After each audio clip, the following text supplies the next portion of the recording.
matin tout le monde. J'espère que vous allez bien. J'ai beaucoup de nouveaux abonnés depuis quelques jours. Donc si vous faites partie de nouveau, vous allez réaliser rapidement qu'avec moi, à tout bout, on se retrouve assis dans la salle de lavage.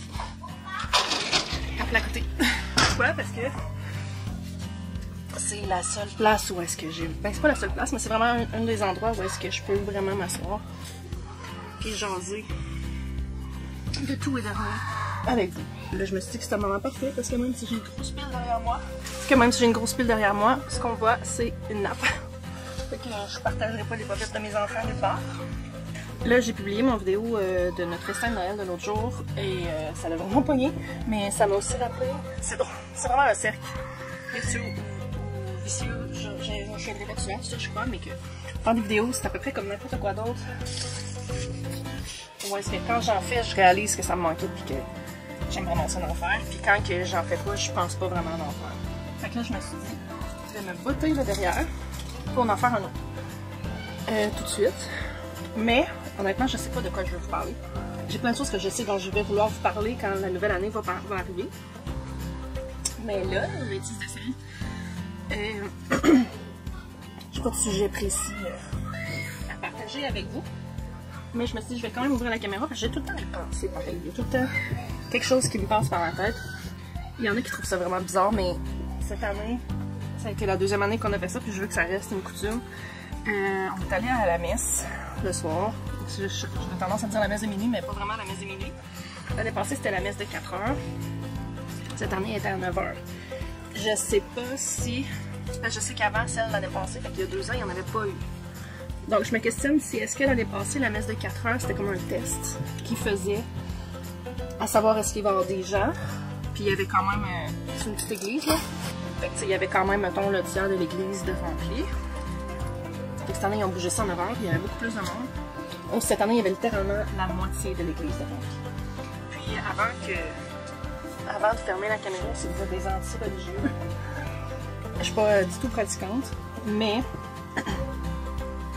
Avec le temps vieillissant, je réalise que je suis très nostalgique.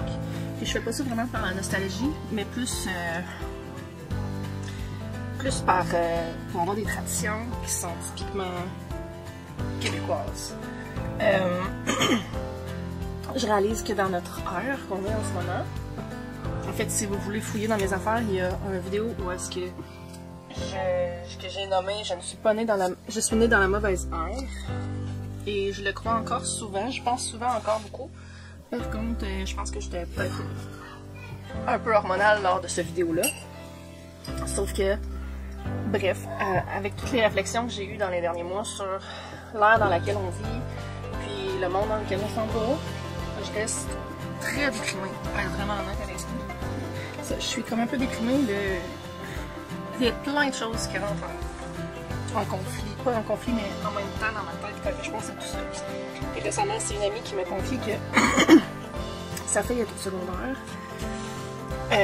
Secondaire 1, puis elle n'a pas de téléphone parce que mon amie croit fortement, sa mère croit fortement de ne pas avoir de téléphone cellulaire, chose avec laquelle je suis vraiment d'accord, pas à 12 ans.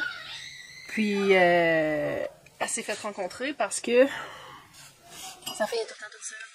Sa fille là, c'est une enfant, là, tu sais, sociable, là, elle est fine, c'est pas le genre de... Ben, je sais pas comment dire ça sans vraiment pas fine, mais tu sais, t'as des enfants que les adultes, on trouve qu'ils sont bien gentils, puis tu sais, puis que finalement, tu les regardes de l'autre côté, du côté des jeunes, puis finalement, c'est juste comme des têteux profs ou whatever, tu sais. Pas dans ce sens-là. Elle est vraiment super sociable, elle est drôle, et tout le monde l'aime, ok? Tout le monde aime cet enfant-là parce qu'elle est dynamique, elle est fine. Avec les jeunes aussi, les autres jeunes aussi, elle aime beaucoup. Elle a beaucoup d'amis, mais elle se ramasse quand même toute seule tout le temps parce qu'à l'école, tout le monde est sur leur téléphone.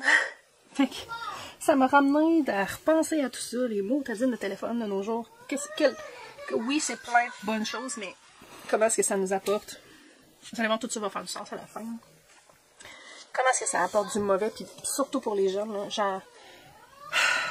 Je suis vraiment désolée, mais je ne comprends pas comment est-ce que les parents font. Pourquoi est-ce que les parents laissent leurs enfants avoir des téléphones si jeunes? Je ne saisis pas le besoin. Je comprends, parce que moi aussi j'ai des enfants qui vieillissent aussi, je comprends la pression qu'il y a à finalement flancher puis donner un téléphone à ton enfant. Mais là, c'est de plus en plus jeune. À 11 ans, ma fille est une des seules qui n'a pas de téléphone. Je ne comprends pas. Puis, je me dis... c'est parce que l'affaire, c'est que c'est un cercle aussi, c'est un cercle vicieux. Plus qu'il y en a qui en ont, plus que c'est difficile de dire non à ton enfant. Puis là, avec raison, c'est comme plus juste une question, tu sais, de mode. Je suis la seule maman qui n'a pas telle sorte de calotte. C'est même plus ça. C'est que l'enfant, il est tout seul quand il n'y en a pas. Fait qu'à force, plus qu'il y en a qui en ont, plus que le monde est exclu. Tu sais, je lisais justement ce matin sur les réseaux sociaux. Parce que bien sûr, moi, je suis pas mieux qu'une autre. Quelqu'un qui disait sur un genre de thread dans le genre, qui parlait de ça, que tu peux toujours fermer ton téléphone. Oui, tu peux toujours fermer ton téléphone, sauf que quand tout le monde quand le reste du monde est sur leur téléphone, tu te ramasses isolé à fermer ton téléphone. Fait que, bref, tout ça m'a ramené à penser, me ramène beaucoup à être nostalgique justement du temps où est-ce que crime pour aller jouer avec mes amis. J'avais pas besoin de ma mère, no way qu'elle contactait la mère de mon ami pour savoir. Tu sais, je prenais mon bicycle puis j'allais cogner. Tu sais, aujourd'hui ça se fait un peu chez nous.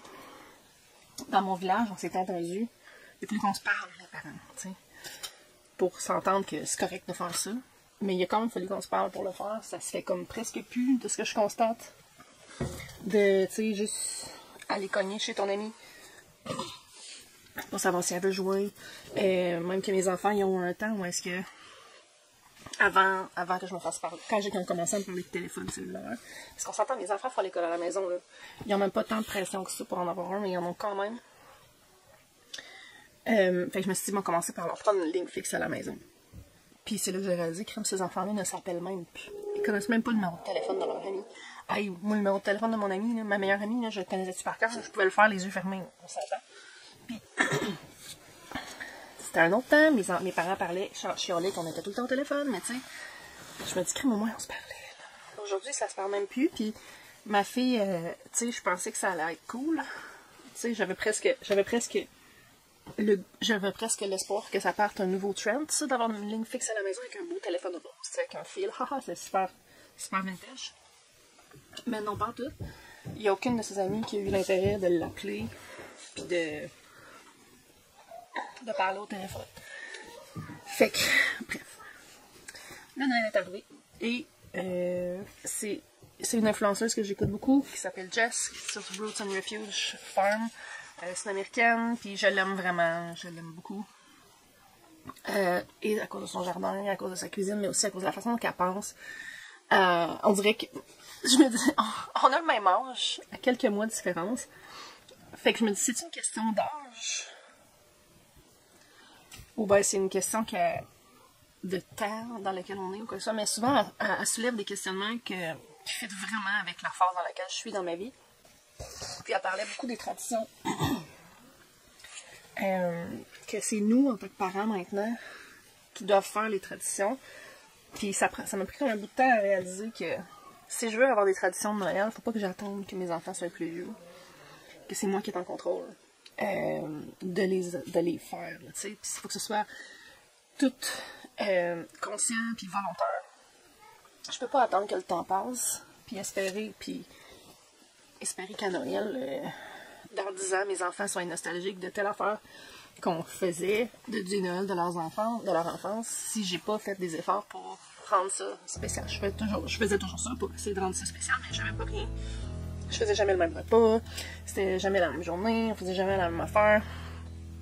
Fait que c'est un peu ça qui m'a poussé l'année passée à faire le gros souper traditionnel que vous avez vu cette semaine. Tout le monde était super heureux de ça, puis en même temps, là c'est encore un peu nouveau dans ma famille, mais je me dis, tu sais, si je fais ça encore 5 ans, ben ma dinde va être rendue la dinde. Ah, ma tante Danielle, une super même chose. Tu sais, que t'arrives puis que tu t'as hâte de manger telle chose. Tu sais, ma mère, elle a fait de la tourtière. Tu sais, c'est un peu ça que j'essaie d'inculquer une sorte de tradition où est-ce que quand les enfants vont grandir, ils vont pouvoir regarder ça avec le recul, puis se souvenir des beaux Noëls qui ont passé, puis c'était normal fun de manger la bûche à maman ou quoi que ce soit. Que ce soit peu importe c'est quoi dans tout ça.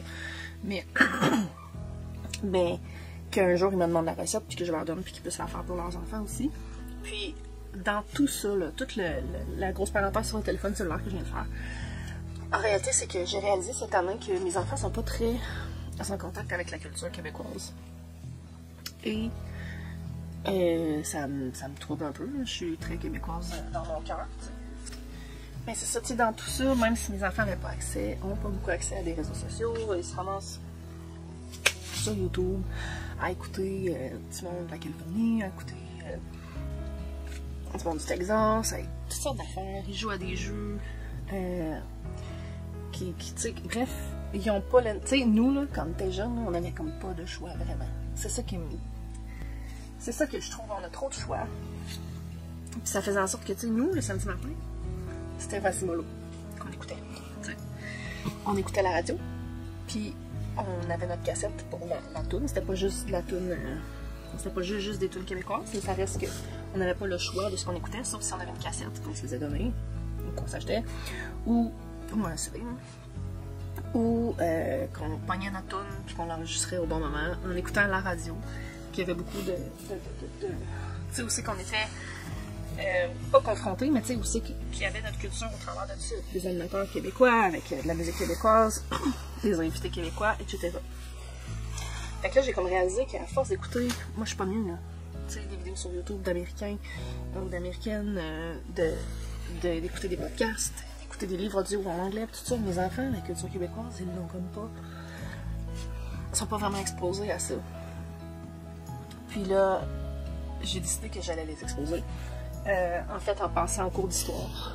Parce qu'on apprend, ils apprennent l'histoire à l'école, mais c'est vraiment notre culture? Pas vraiment, pas du tout. Fait que j'ai décidé de leur faire écouter des vidéos. Une semaine, par exemple, qu'il n'y avait pas de droit à YouTube. Tu sais, je fais souvent ça, des semaines sans écran, ou des journées sans écran. Mais cette semaine-là, c'était une semaine sans YouTube. J'ai mis l'accent sur l'application de Télé-Québec et de Radio-Canada. Puis tu sais, je crache pas sur tous les médias anglophones, parce que grâce aux médias anglophones, mes enfants sont parfaitement bilingues aujourd'hui. Fait que je veux pas qu'il y en ait plus du tout, là. C'est vraiment pas ça. Sauf que, crème, on est au Québec, puis personnellement, je suis séparatiste. Si je veux un jour avoir mon pays, il faut comme que non seulement avec toute l'immigration qu'il y a, ça rend ça plus difficile de garder notre culture, mais si moi je l'inculque même pas à mes enfants, c'est comme très contradictoire. Mon affaire. Donc ça, on a commencé à écouter les filles de Caleb. Des fois, j'écoute tout le monde en parle avec eux autres. Puis c'est pas que je considère que ces gens-là, c'est tout... tu sais, je considère que je veux les exposer de différentes façons. Puis je vais me faire lancer des roches, c'est bien certain. Mais la présence de l'Église a eu un impact important.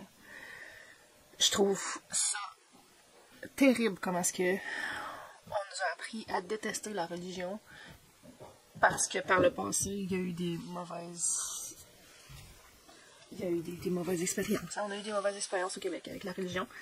Mais la religion a aussi joué un impact incroyable sur notre culture. Tu sais, entre autres, vous et moi, probablement qu'on serait pas là si c'était pas la religion. Oui, c'était terrible d'avoir des femmes, mettons, qui meurent en accouchant parce que le prêtre a mis de la pression pour qu'ils continuent à faire des bébés. Sauf que le fait que toutes ces femmes-là ont fait des bébés, on peut look back, trouver ça terrible pour elles. Mais pour notre population, ça a été primordial. Si ça n'avait pas été fait, là, le Québec serait pas ce qu'il est aujourd'hui. C'était important à ce moment-là d'avoir de la natalité. C'était terrible. Mais ça l'a servi quand même à quelque chose. Puis, je trouve que le fait, tu sais, ces femmes-là croyaient aussi à tout ça.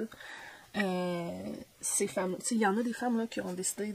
Là, je vais pas partir un gros débat là-dessus. Je vais juste mettre en perspective les choses. Il y en a des femmes qui ont décidé de pas écouter le curé. Ces familles-là ont décidé de l'écouter. Puis, tu sais, il y a eu de l'abus, il y a eu toutes sortes d'affaires, mais il y a aussi eu des bonnes choses, tu sais. Même encore aujourd'hui, les gens qui vivent dans une paroisse, tu sais, qui font partie de la paroisse, puis qui ont une communauté, ils sont heureux, là, je veux dire. Il y avait l'entraide qui était là, tu sais, aujourd'hui, il y a putain de ça, là. Il y en a, là. Mais tu sais, il faut aller sur Facebook et dire, moi, j'ai besoin d'aide ou quoi que ce soit. Dans le temps, là, je veux dire, maison qui passait au feu, là. Je veux dire, t'avais tout le clergé, là, qui venait t'aider, là. Tout le monde était au courant. Tout le monde se rassemblait à tous les dimanches. Tout le monde était au courant de qui était qui. Savait c'était qui son voisin, aidait son voisin. Puis ça, c'était pas juste une question de réseaux sociaux puis de Internet, c'était aussi une question de la présence de l'Église puis de ce que ça renforçait. C'était pas juste du mauvais. Puis je trouve ça déplorable aujourd'hui que on soit pas capable de voir autre chose que... Hey, je vais sur Reddit des fois, là, puis c'est sûr que Reddit, c'est peut-être pas la place parfaite pour se faire une idée de ça, mais à quel point que tu te fais ramasser si tu parles le moindre bien de la religion ou de l'Église, là, quand en réalité, comme dans tout, c'est pas juste du bon, pis c'est pas juste du mauvais, tu sais. Même affaire avec l'école, il y a des enfants qui vont à l'école qui sont déprimés, qui se suicident, qui se font abusés par des enseignants, qui sont malheureux, qui apprennent rien, qui ont des traumatismes. Mais c'est pas juste ça, l'école non plus. On peut pas blâmer l'école pour tous les malheurs que tous les enfants auront vécu dans les années 2000, par exemple.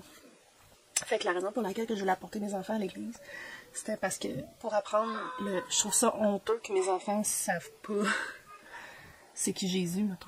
Tu sais, puis pas dans le sens où est-ce que, tu sais, pas dans le sens de la croyance, c'est dans le sens que Crime, c'est quand même un personnage historique qui a eu son impact sur notre culture.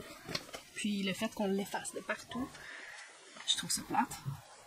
Ils peuvent savoir c'est quoi l'histoire de Jésus, même si, tu sais, qu'ils décident pas à ça ou pas.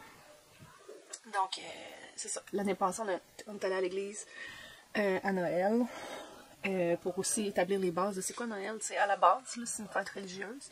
Est-ce qu'on la fête religieusement? Ben non, pas vraiment. Ben là, un peu parce qu'on va à l'église, mais c'est pas dans le sens où c'est qu'on va célébrer vraiment la naissance de Jésus, mais de voir par où est-ce que c'est parti. Donc pour moi, c'était comme important d'inculquer ça à mes enfants. Puis, aussi, le fait que c'est tellement plate. T'sais, pour les enfants, c'est vrai que c'est plate. Pour les adultes aussi, c'est vraiment plate, là.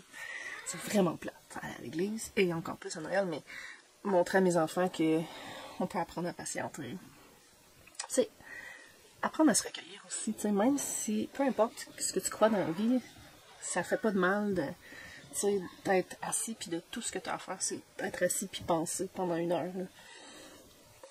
Fait que mes enfants, c'est un peu ça que je veux qu'ils apprennent aussi. Puis moi, ça me dit des fois je devrais peut-être y aller juste pour me re-ancrer. Pas nécessairement dans la religion catholique, là, mais me re-ancrer dans moi-même, dans, tu sais, un petit moment. Puis en plus, dans notre cas, c'est on est un petit village, donc il y a beaucoup de gens qu'on connaît. Je suis pas mal sûre que ces gens-là sont pas là tous les dimanches. Mais ça nous laisse l'opportunité de, tu sais, souhaiter toujours une heure à nos voisins, puis aux gens qui habitent proche d'ici, puis aux gens qu'on voit, qu'on croise ici et là, tu sais. Fait que ça ramène un peu cet esprit de communauté-là. Puis je pense qu'à toutes les Noëls, je me dis, il faudrait que j'aille plus pour connaître plus ces gens-là, nécessairement. Mais la vie étant ce qu'elle est, ça marche pas tout le temps, sauf que... Bref, les enfants trouvent ça long. Mais après, quand on rentre à la maison, tu sais, on revient, on y va à pied, là. On revient, puis il fait noir, puis le ciel était beau, puis ça me permettait de voir si le Père Noël allait arriver. Fait que, tu sais, expérience absolument pas regrettable, pour de vrai. Moi, j'ai grandi en allant à l'église, à la messe de minuit. Est-ce que c'était à minuit? Je me souviens à mon très, très, très jeune temps. Tu sais, c'est très flou comme souvenir. Je pense que mon grand-père paternel était là. Ça veut dire que j'avais en bas de 5 ans. 5 ans ou moins. Puis d'être à l'église, qu'il fasse noir, puis que ça soit bondé de gens. Je pense que c'était à minuit. Mais tu sais, on est allé longtemps, tu sais, jusqu'à mon adolescence que je suis allée, mais tu sais, là, c'est rendu une messe à 7 heures, puis ça faisait partie de l'excitation, tu sais, puis même que j'aurais pas eu ça, que j'avais d'autres membres de ma famille qui décident de venir. Je leur aurais pas demandé ça, mais bon. Tu sais, quand j'étais jeune, on y allait en famille élargie, là. Fait que, tu sais, on s'assoyait les cousins et cousines ensemble, puis tu sais, c'était d'essayer de pas faire trop de bruit, puis se faire des gros yeux par nos parents, etc. Fait que, je sais plus où est-ce que je m'en allais avec ça.